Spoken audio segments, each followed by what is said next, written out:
how do you think President Trump's handled the tariffs, the trade war with China? How do you think that's been handled the last 12, 18 months?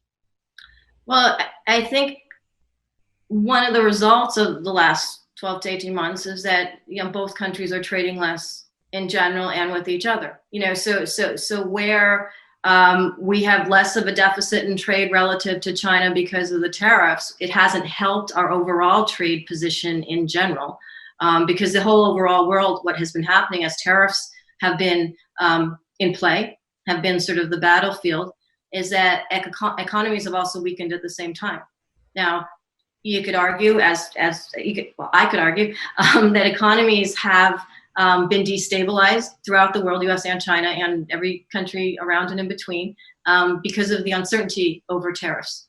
And I think the uncertainty over tariffs, we have them, we don't have them. They're going to be in a particular part of the industrial chain and a particular part of the supply chain, make it very difficult for certain businesses, particularly the ones that rely on physical things like steel, like aluminum, versus say the technology sectors, which don't as much. It's a kind of separate element of trade relationships, more intellectual property and another thing, but the ones that are more reliant on physical things, soybeans, agriculture, and so forth, it's harder for countries, but specifically the businesses that are running within those countries, to plan as long as there's uncertainty over tariffs. So I think that the way in which tariffs have unfolded throughout the world have led trade policy in general to be viewed with just tension. And I think as a result of that, if we just take out the coronavirus for just a second, which is just, smash things right now further, we were looking at slowing GDP growth in the US. That was happening throughout the world, as again, not just because of these tariffs or just because of trade, but it's a cycle. One sort of relies on each other, and I think that that's one of the things that has been the negative of this particular tariff battle, is that it seems less planned and more reactive on all sides, really, than sort of a more consistent trade policy could be that farmers, that in industrial engineers that use steel and aluminum and build bridges or think about infrastructure planning, have had to deal with. Yeah, I mean, 128-month expansion, whatever the number ones, whether we hit 129 or 128, I mean, that's the all-time. It's insane to go that many months, assuming it's going to continue. Right. That's just not sustainable. Right. But, what is the alternative, though? Meaning, when you're saying negotiating with tariffs, when it happened, it hurt a lot of people, both America and other countries. What is the alternative of not pushing China, that for decades, none of the presidents, both on the left or the right, has pushed China? They're just kind of accepted the fact that a lot of these tariffs have been in place, and we've said we're fine with it. What would be the alternative? Just leave it the way it is? Because whatever administration that decides to go strong against China, whoever that president is that does it, they're going to have so many opportunities of it backfiring on them.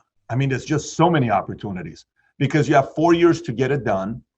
And if you take the 4 years, take one out, because one of the years you're going to be campaigning. So you got 3 years, right? Because that 1 year, it's so painful. So, and then take the first year out. You really have 2 years to get it done. 2 years is not enough to get something done with China to negotiate the tariffs.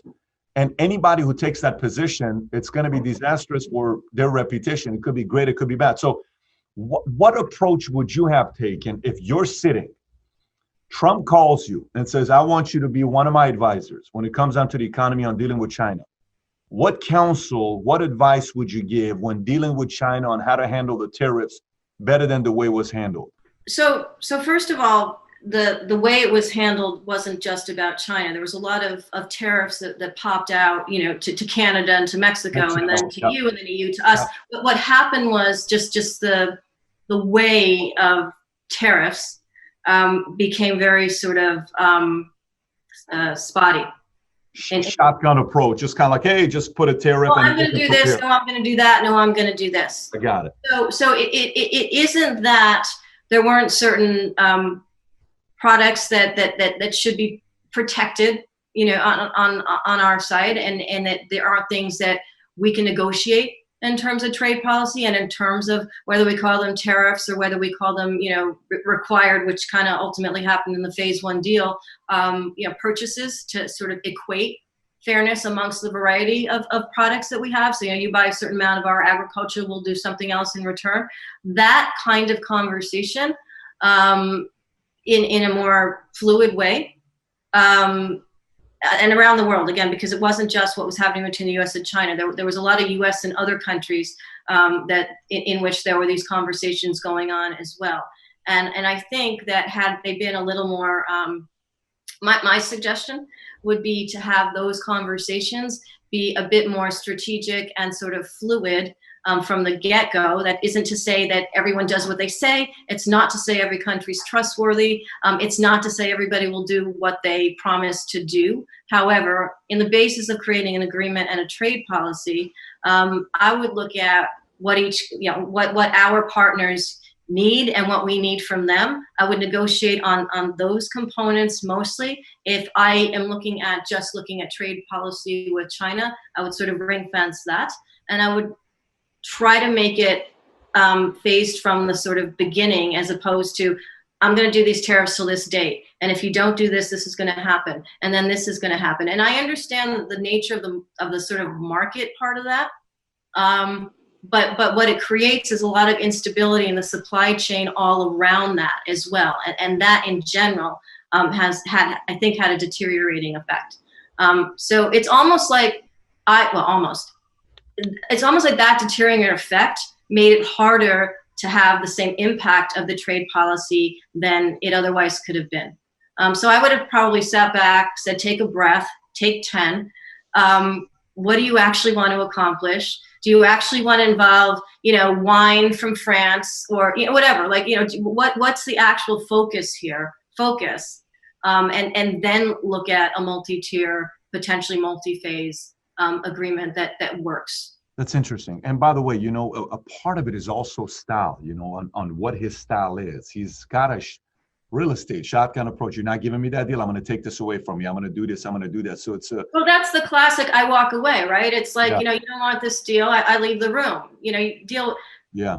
Absolutely. But on a international arena where people from, the person putting, gas into the tractor of the farmer in some, farm in, Iowa, whatever, versus, a multinational executive versus everyone in between, there are different kinds of impacts.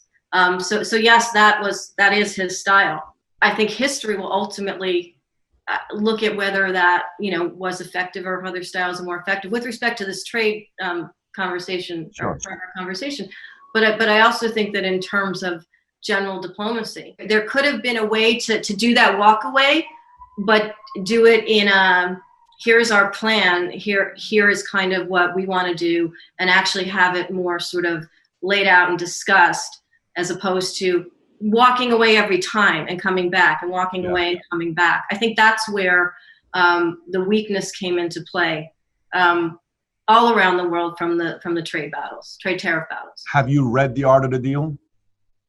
I have not read The Art of the Deal. Oh, you haven't read his book. It's a very good book if you've not read the book. It's an excellent book.